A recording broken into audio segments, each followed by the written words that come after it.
Hello friends, this is Dr. Rishikesh Tiwari on the online platform Sian Academy. Today I am going to deliver my next lecture that is from the endocrine system for the CSIR NET JRF. Endocrine system में हम लोग जो है pituitary gland के introduction के बारे में discuss कर लिया था। इसके पहले हमने पिट्यूटरी ग्लैंड के इंट्रोडक्शन का डिस्कशन कंप्लीट कर लिया था और पिट्यूटरी ग्लैंड को मास्टर ग्लैंड के नाम से जानते हैं, जैसा कि हम लोग जानते भी हैं।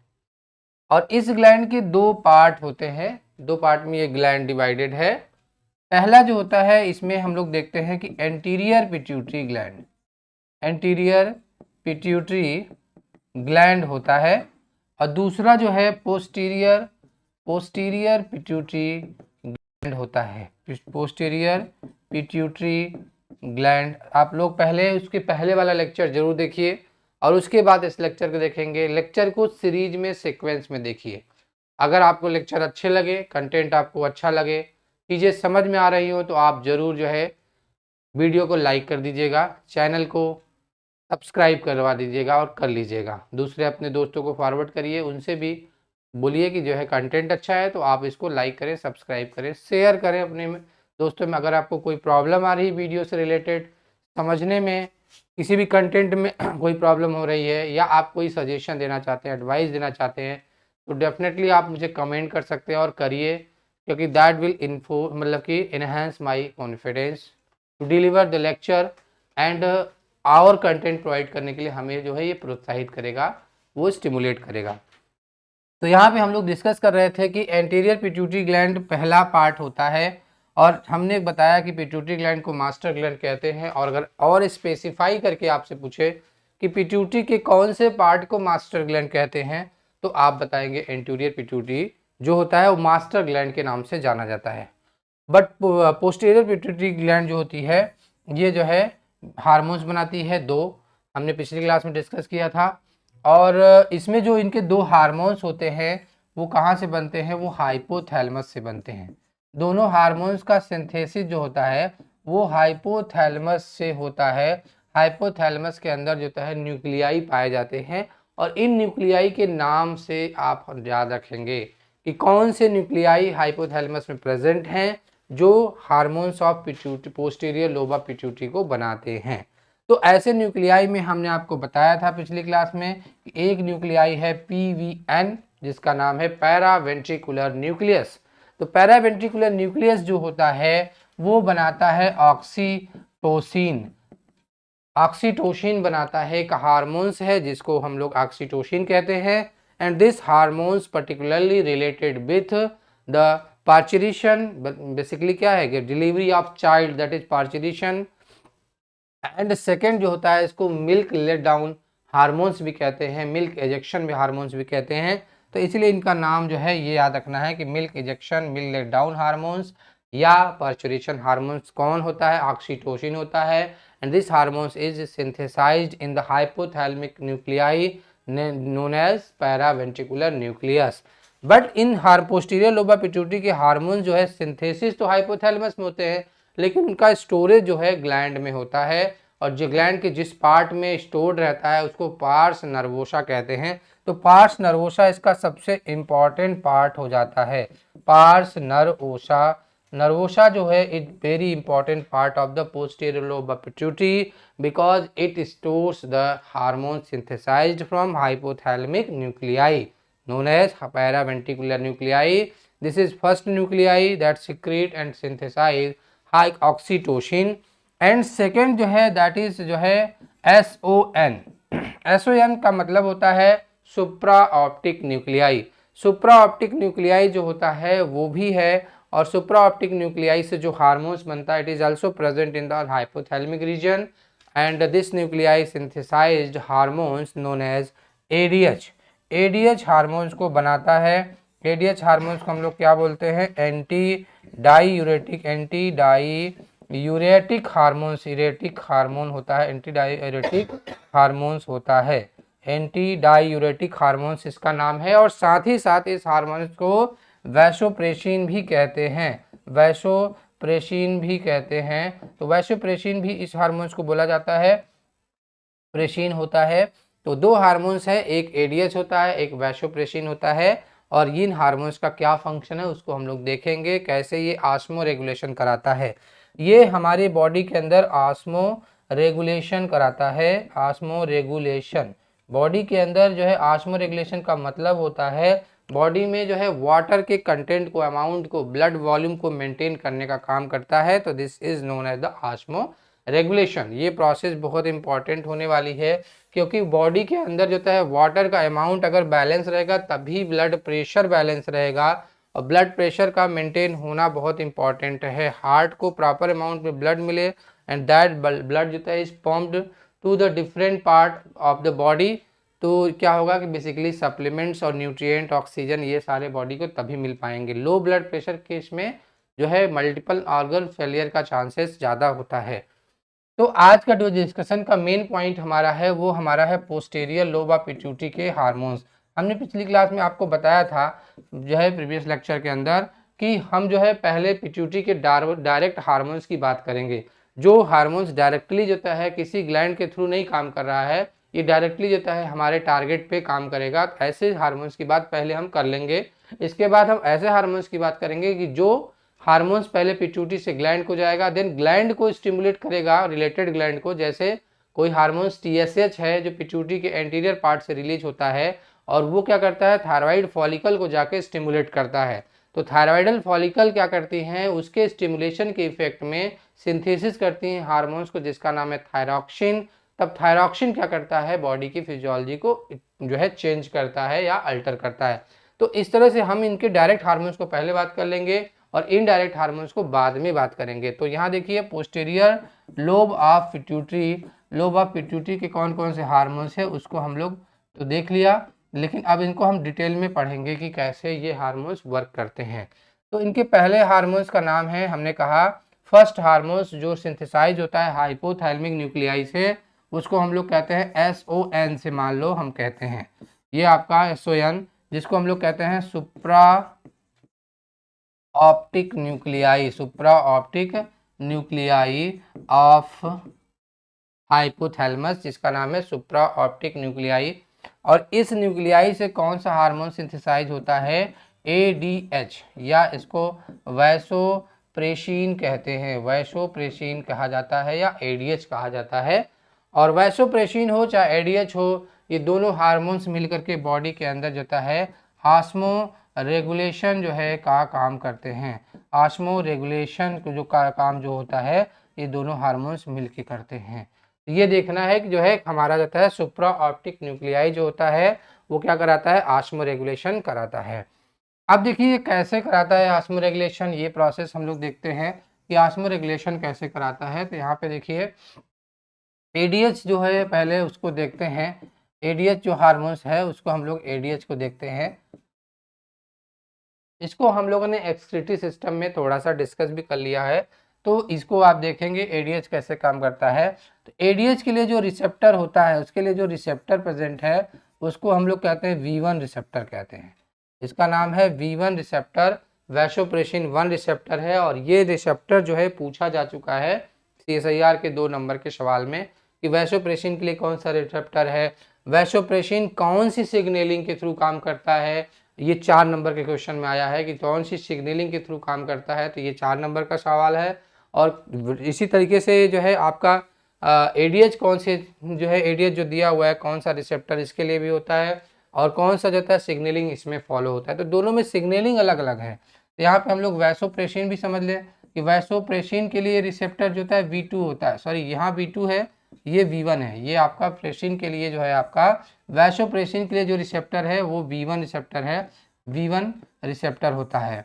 और इसकी सिग्नलिंग अलग है, इसकी सिग्नलिंग अलग है। यहाँ पे G स्टिमुलेटरी टाइप का सिग्नलिंग होता है। प्रीवियस क्लास में हमने डिस्कस किया कि GPCR जो गुआनिन जो है प्रोटीन कपल रिसेप्टर जो हम लोग पढ़ते हैं, जो सबसे बड़ी क्लास है सिग्नलिंग की, और सबसे ज़्यादा मेवेलियन सिस्टम में इसी सिग्नलिंग के थ्रू जो है मुझे ट्रांसफरिंग ऑफ मैसेजेस होते हैं, फिजियोलॉजिकल चेंजेस होते हैं। और जितने भी ड्रग्स आज की डेट में डिजाइन हो रहे हैं उनमें 80 से 90% ड्रग्स का जो मैकेनिज्म ऑफ एक्शन है वो इसी सिग्नलिंग को टारगेट करके बनाया जाता है।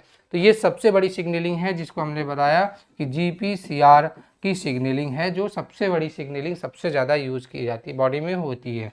तो यहाँ पे दूसरा हम लोग बात करते हैं कि ये स्टिमुलेटरी सिग्नल करेगा और ये जीएस जीक्यू करेगा, मतलब इसी जो है ग्वानिन कपल रिसेप्टर का क्या करेगा, जीक्यू सिग्नलिंग करता है। तो इस जीक्यू में आपको मैंने बताया था कि सेकेंडरी मैसेंजर जो होते हैं वो IP3 DAG होते हैं, और इसके अंदर हमने आपको बताया था कि जो सेकेंडरी मैसेंजर है वो आपके क्या है, कंपैरेटिव जो है स्टडी करेंगे तो ज़्यादा अच्छे समझ में आएगा। जीएस के अंदर जो होता है सेकेंडरी मैसेंजर साइक्लिक AMP होता है। ये दोनों सिग्नलिंग में भी डिफरेंसेस हैं, इनके दोनों के रिसेप्टर में भी डिफरेंसेस हैं, और इनके दोनों के साइड में भी डिफरेंसेस आपको दिखेंगे। तो ये 3 डिफरेंस अगर आपको पता है तो इन तीनों डिफरेंस के बेस पर लगातार सवाल पूछा जाता है CSIR के अंदर। तो याद रखिए कि पहला जो है हार्मोन्स, चूंकि नाम से डिफरेंस है बस, बाकी molecular structural formula slide difference है, लेकिन नाम जो है इसका जो है डिफरेंट टोटली है, क्योंकि इनके साइट अलग हैं। साइट क्या है, ये हमारा क्या होता है, कलेक्टिंग डक्ट पे काम करता है, ये हमारा कलेक्टिंग डक्ट ऑफ नेफ्रॉन पे काम करता है, डक्ट ऑफ नेफ्रॉन पे काम करता है। और दूसरा जो होता है ये हमारा जो होता है ब्लड वेसल्स पे काम करता है, ब्लड वेसल्स पे इंडोथेलियम जो होता है, ब्लड वेसल्स कैपिलरी पे प्रेजेंट जो इंडोथेलियम होता है उस पे काम करता है, और कंट्रैक्शन कराने का काम करता है, कंट्रैक्शन ऑफ मसल्स करते हैं। तो चलिए इन डिटेल में इनको हम फिर पहले देख लेते हैं, डिटेल में इनके बारे में हम लोग डिस्कस करते हैं। पहले हम लोग ADH को डिस्कस करेंगे और साथ ही साथ वैसोप्रेसिन को भी डिस्कस कर लेंगे। देखिए यहाँ से हमारा जो है हमने बताया था कि हाइपोथैलेमस होता है। हाइपोथैलेमस जो होता है यहाँ पे देखिए, ये हमारा हाइपोथैलेमस हो जाएगा। हाइपोथैलेमस यहाँ पे है, ये हमारा हाइपोथैलेमस है, और हाइपोथैलेमस में न्यूक्लियाई होती है। इस न्यूक्लियाई का क्या नाम है, सुप्रा optic nuclei. This is nuclei in the hypothalamus. तो हाइपोथैलेमस एक न्यूक्लियाई प्रेजेंट है, जिनको हम लोग जो है क्या कहते हैं, सुप्रा optic nuclei, SON। This SON जो है बेसिकली जो सुप्रा ऑप्टिक न्यूक्लियाई है, ये सुप्रा ऑप्टिक न्यूक्लियाई जो होता है ये क्या करता है, हार्मोन सिंथेसिस करता है, ADH, या इसको वैसोप्रेसिन भी कहते हैं, वैसोप्रेसिन कहते हैं। ADH या वैसोप्रेसिन कहा जाता है, सुप्रा ऑप्टिक न्यूक्लियाई से जो बनता है उसको ADH या वैसोप्रेसिन कहते हैं। और ये क्या करता है कि आता है, जैसे आपका ये पोस्टीरियर लोब ऑफ पिट्यूटरी है और ये हमारा एंटीरियर लोब ऑफ पिट्यूटरी होता है। तो AP और जो है PP जो होता है, 2 लोब्स होते हैं। तो ये जो है हार्मोन्स क्या करता है, पोस्टीरियर लोब ऑफ पिट्यूटरी पे मान लीजिए स्टोर रहता है। स्टोरेज कहाँ होता है इसके, जो है पिट्यूसाइड्स लाइक जो है पोस्टीरियर लोब ऑफ पिट्यूटरी में हो जाता है। और ये हार्मोन्स क्या जो है कैसे काम करता है ये देखते हैं। तो जैसे आपका पिट्यूटरी ग्लैंड है, तो इस ग्लैंड के पास कुछ रिसेप्टर्स होते हैं, जैसे ये आपके रिसेप्टर्स हैं, ये आपके रिसेप्टर्स हैं, इनको हम लोग बोल देते हैं आस्मो रिसेप्टर। आस्मो रिसेप्टर होता है, आस्मो रिसेप्टर प्रेजेंट है, और प्लस साथ ही साथ इसके पास एक रिसेप्टर और होता है जिसको हम लोग कहते हैं एंजियोटेंसिन। एंजियोटेंसिन जो है 2, एंजियोटेंसिन 2 के भी रिसेप्टर प्रेजेंट होते हैं। 2 तरह के रिसेप्टर्स प्रेजेंट होंगे, एक आस्मो रिसेप्टर प्रेजेंट होता है और दूसरा जो होता है एंजियोटेंसिन 2 का रिसेप्टर होता है। अब ये कंडीशन कौन सी होगी, जब ये बनेगा, जब ये जो है आपका प्रोड्यूस होगा, कब जो है इसका सिंथेसिस और प्रोडक्शन बढ़ जाता है। तो बॉडी के अंदर क्या होगा कि बॉडी में जो है ब्लड प्रेशर, ब्लड के अंदर क्या है कि जो है ब्लड प्रेशर जो है बॉडी के अंदर देखेंगे कि बॉडी में क्या होगा, हमारे जो है बॉडी में पहला तो ये होता है कि यहाँ पे जो होता है हमारा ब्लड प्रेशर जो होता है, BP जो होता है वो लो हो, या इसको ब्लड वॉल्यूम भी बोल सकते हो। अगर ब्लड वॉल्यूम कम है, ब्लड वॉल्यूम जो है कम होता है, तो ऐसे कंडीशन में क्या होता है, ये स्ट्रॉन्ग स्टिमुलस की तरह काम करता है, ये स्टिमुलेटर होता है इस प्रोसेस को, मैकेनिज्म को स्टार्ट करने के लिए। और दूसरा क्या होता है कि अगर ऑस्मोलरिटी ब्लड का कंसंट्रेशन जो होता है, जिसको ऑस्मोलरिटी कहते हैं, ब्लड का कंसंट्रेशन ज़्यादा है, ब्लड का कंसंट्रेशन हाई है, हाई जो है ब्लड का कंसंट्रेशन है, ब्लड का कंसंट्रेशन जो है लो जो है, ब्लड वॉल्यूम जो है, ब्लड वॉल्यूम जो है ज़्यादा आपका हो जाए यहाँ पे, एब्जॉर्प्शन के लिए लो ब्लड वॉल्यूम तो हो गया, सॉरी, कंसंट्रेशन की बात करें, कंसंट्रेशन यहाँ पे कंसंट्रेशन अगर हाई करोगे तो सल्यूट का कंसंट्रेशन यहाँ पे अगर हाई कर लेंगे, सल्यूट कंसंट्रेशन अगर हाई रहेगा तो ये कंडीशन भी एक तरह का स्टिमुलस की तरह काम करता है। तो दो ऐसे पावरफुल स्टिमुलस हैं, ये दोनों पावरफुल स्टिमुलस जो है क्या करते हैं कि ये जो है सिंथेसिस और ऑफ एडियस या जो है आपका वैसोप्रेसिन को स्टिमुलेट करते हैं। तो देखते हैं कैसे स्टिमुलेट करते हैं। तो जैसे ये हमारा क्या होता है कि किडनी में आपको ये पता है कि नेफ्रॉन है, और ये हमारा पीसीटी होता है, पीसीटी, और पीसीटी के बाद लूप ऑफ फेनले होता है, और लूप ऑफ फेनले से जो है ये स्ट्रक्चर गया, और देन जो है आपका डीसीटी होता है, डीसीटी, और इसके बाद जो है हमारा ये हमारा हो गया कलेक्टिंग डक्ट। तो कलेक्टिंग डक्ट जो होता है ये क्या करेगा, कलेक्टिंग डक्ट मतलब कि अगर ब्लड वॉल्यूम कम है तो क्या होगा, तो ब्लड वॉल्यूम कम होने की दशा में क्या होगा कि हमारा जो है एडीएच जो होता है, बेसिकली एडीएच का सिंथेसिस जो है स्टिमुलेटेड होगा। ब्लड वॉल्यूम कम रहेगा तो एडीएच क्या करेगा, ये स्टिमुलेट होगा और ये हार्मोन्स को बनाएगा फ्रॉम द एसओएन। और फिर क्या होगा कि ये एसओएन क्या करता है, जो है एडीएच या उसके फॉर्म में एक ब्लड वेसल्स पे है, तो एसओएन क्या करता है, सपोज करो कि हम यहाँ पे अगर डिस्कस करें एक सेल्स की, ऐसे डिस्कशन करें तो यहाँ पे हमने ये दो तरह की सेल्स हैं। जैसे हमने कहा कि वेजोलेटरल सेल्स, लेटरल सेल्स होती हैं, और अगर ल्यूमेन से अटैच्ड, ये ल्यूमेन के अंदर जो सेल्स होती है, ल्यूमेन से अटैच्ड सेल अगर देखें तो ल्यूमेन से अटैच्ड सेल को जो है एड ल्यूमिनल सेल कहते हैं। एड ल्यूमिनल सेल होता है, एड ल्यूमिनल, और बेजोलेटरल सेल्स होती हैं। तो अगर हम एक बेजोलेटरल सेल को अगर मैग्नीफाई कर दें, सपोज करिए कि यहाँ से बेजोलेटरल सेल है और इसको हम थोड़ा सा मैग्नीफाई कर लें, ये मैग्नीफाई कर दिया, बढ़ा दिया, और ये बेजोलेटरल सेल्स कैसे काम करता है, कैसे ये रीएब्जॉर्प्शन को बढ़ाएगा। तो यहाँ पे देखिए वेजोलेटरल सेल पे यहाँ पे रिसेप्टर्स होते हैं, और इन रिसेप्टर को बेसिकली वाटर का रीएब्जॉर्प्शन होना है, ओनली वाटर का रीएब्जॉर्प्शन करवाता है। जब एडीएच काम करेगा तो केवल वाटर का रीएब्जॉर्प्शन करता है, और जब एल्डोस्टेरॉन काम करता है तो वाटर और साल्ट दोनों का रीएब्जॉर्प्शन कराता है। तो यहाँ पे देखिए जो है क्या होगा कि एक सिग्नलिंग होती है, जैसे ही हार्मोन्स बनेगा, एडीएच का सिंथेसिस जब हो जाता है तो एडीएच का सिंथेसिस क्या करेगा, एडीएच का हार्मोन्स क्या करता है, जाकर के बाइंड करता है। इस पे रिसेप्टर प्रेजेंट है, हमने आपको बताया कि जीपीसीआर का रिसेप्टर है। तो जीपीसीआर जो है क्या होता है कि हार्मोन्स जाके यहाँ से बाइंड करेगा, और हार्मोन्स जो है यहाँ से बाइंडिंग करेगा। जब कौन सा किस कंडीशन में बाइंड करेगा, जब ब्लड वॉल्यूम कम रहेगा, ब्लड प्रेशर लो रहेगा, सल्यूट कंसंट्रेशन हाई रहेगा, तो ऐसे कंडीशन में क्या होता है कि इन ऑस्मो रिसेप्टर्स को मैसेज जाता है, स्टिमुलेटरी सिग्नल जाता है, और प्लस जो है रास भी एक सिस्टम एक्टिवेट होता है। तो ये दूसरा सिस्टम है रास मतलब रेजिन एंजियोटेंसिन एल्डोस्टेरॉन सिस्टम के थ्रू एंजियोटेंसिन 2 बनता है, ये भी इसको स्टिमुलेट करने का काम करता है। यहाँ पे ऑस्मो रिसेप्टर की बात हो गई, तो यहाँ पे हमने बताया कि ये क्या करेगा कि इससे बाइंड करेगा, हार्मोन क्या करेगा, इससे बाइंड करेगा।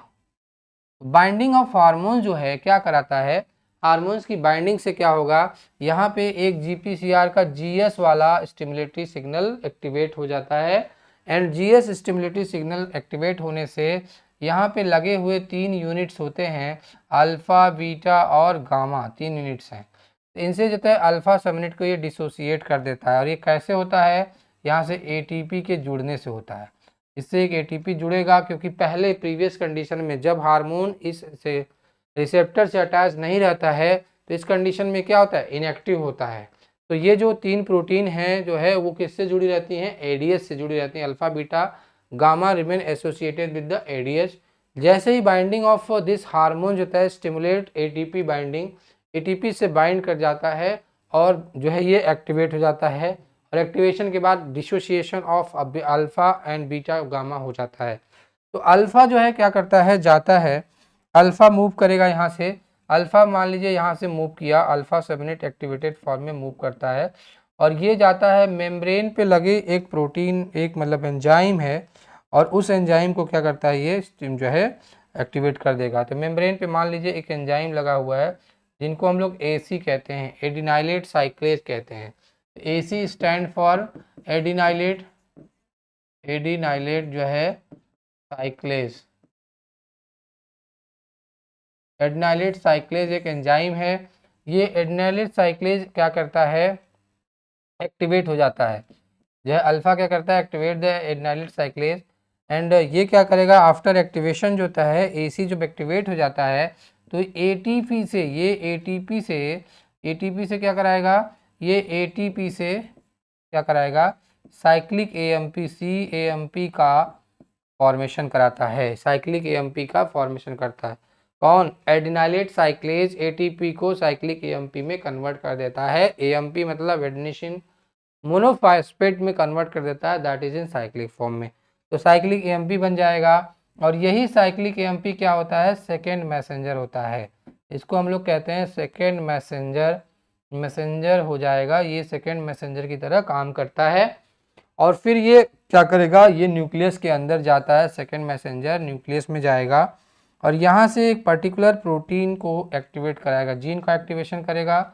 और जीन से क्या बनेगा, basic metabolic machinery. Basic metabolic machinery जैसे हम लोग बात करते हैं कि डीएनए का ट्रांसक्रिप्शन होगा, एक पर्टिकुलर जीन का ट्रांसक्रिप्शन होगा, ट्रांसलेशन होगा, जिससे कुछ नई प्रोटीन बन जाती हैं जो कि रिक्वायर्ड होती हैं इन ऐसे सिचुएशन में। तो यहाँ पे देखिए आप लोगों को मैंने बताया कि ये जो चैनल्स होते हैं इनको हम लोग कहते हैं एक्वापोरिन, मान लीजिए थर्ड है, और ये हमारा मान लीजिए एक्वापोरिन फोर्थ है।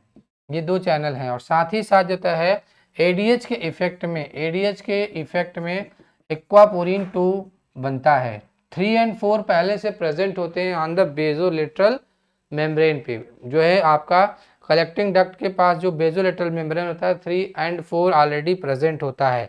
अगर वाटर मूव करके इस ल्यूमेन से अगर वाटर मूव करके यहाँ आएगा तो जो है ये क्या करेगा, एक्वापोरिन 3 और 4 उसको ब्लड के अंदर भेज देता है। लेकिन दिस मेम्ब्रेन मतलब basically this membrane of the collecting duct is impermeable to the water के लिए परमिएबल नहीं होता है, क्योंकि यहाँ पे कोई वाटर का रीअब्जॉर्प्शन नहीं होता है नॉर्मल कंडीशन में।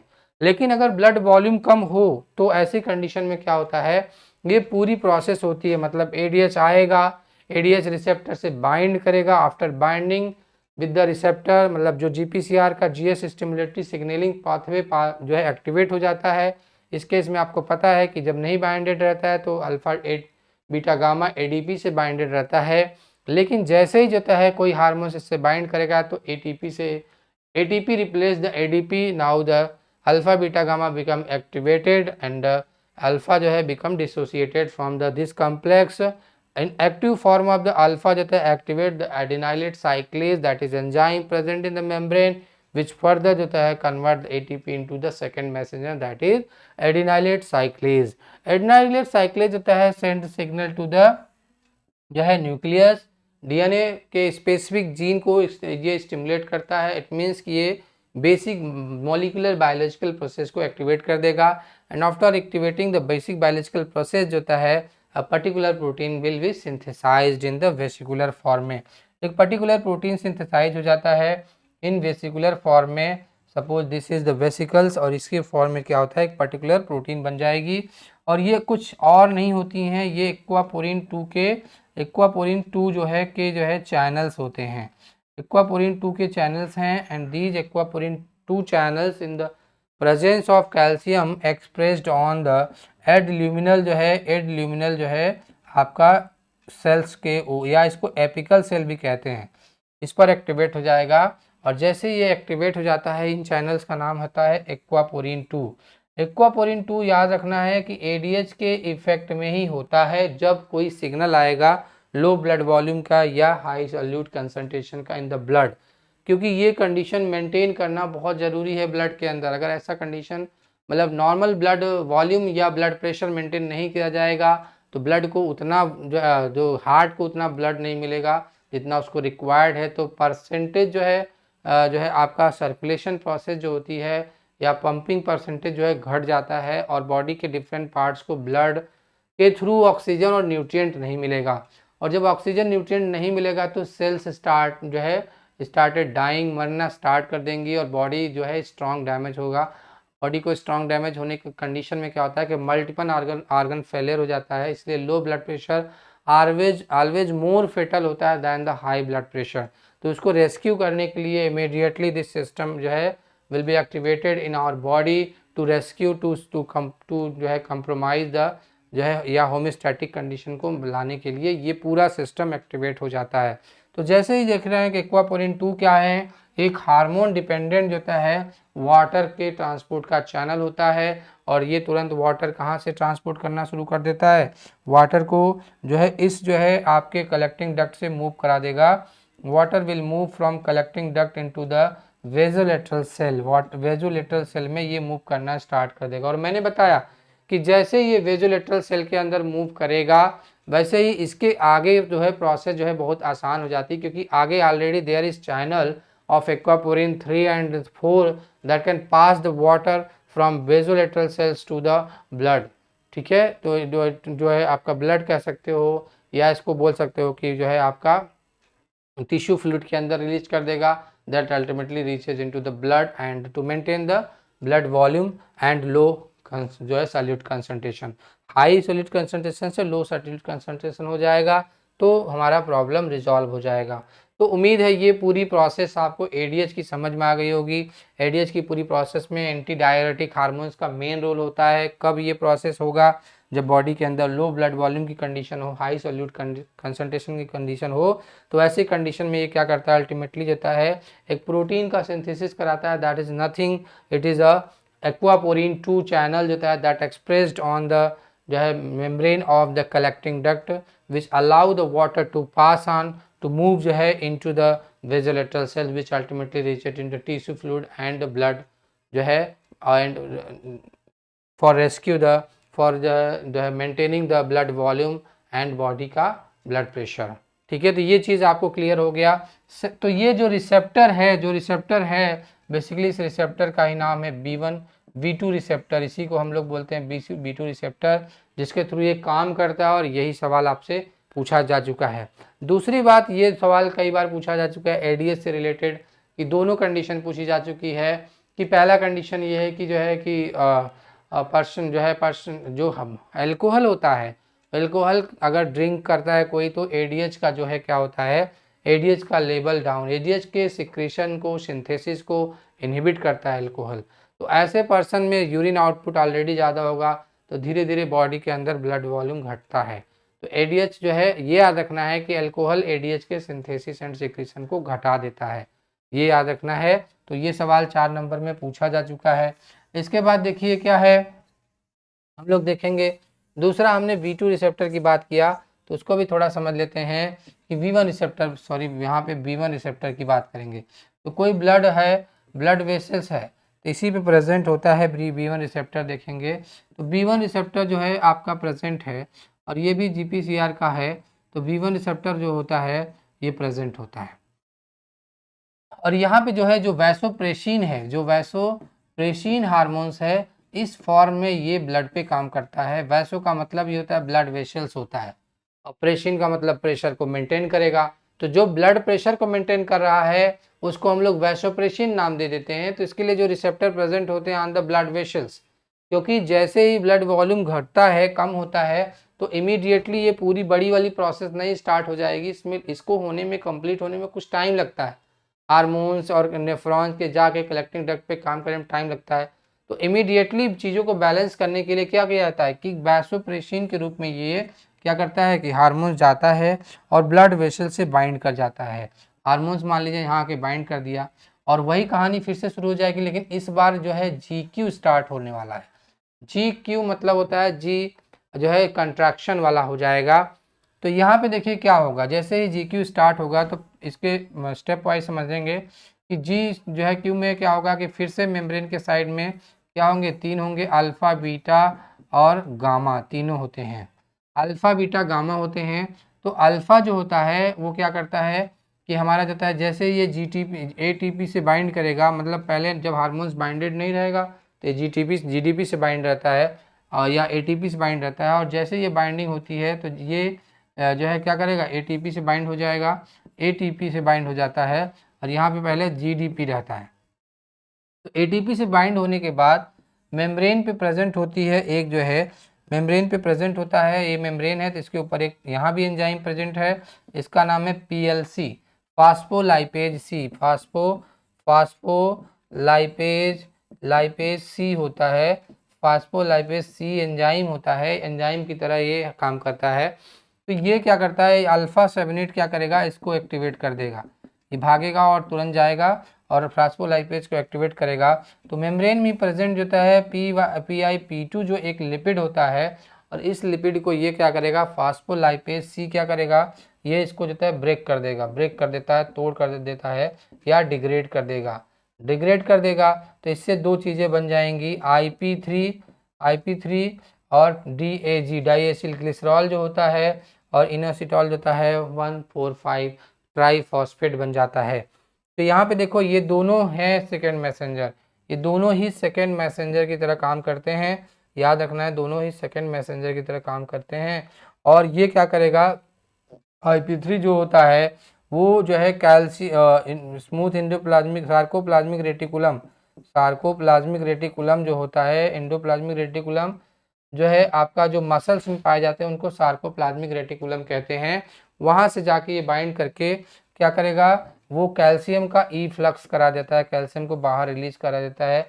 और calcium is very important for the muscle contraction, calcium bind to carbonylene protein and play important role in the muscle contraction. DAG क्या करता है, यहाँ पे प्रोटीन काइनेज C को एक्टिवेट कर देता है, जिससे बहुत सारी प्रोटीन जो है एक्टिवेट होती हैं। तो इस तरह से आपने देखा कि अल्टीमेटली जब मसल कंट्रैक्शन किसका हो जाएगा, आपका ब्लड वेसल्स का हो जाएगा, तो ल्यूमेन का डायमीटर घट जाएगा, ल्यूमेन का डायमीटर घटने से क्या होगा, ब्लड फ्लो क्या हो जाता है, बढ़ जाता है, क्योंकि एक मोटी पाइप्स को अगर नैरो किया जाए तो कम उतना ही जो है फ्लो वाटर जो है फास्टर स्पीड से बढ़ता है।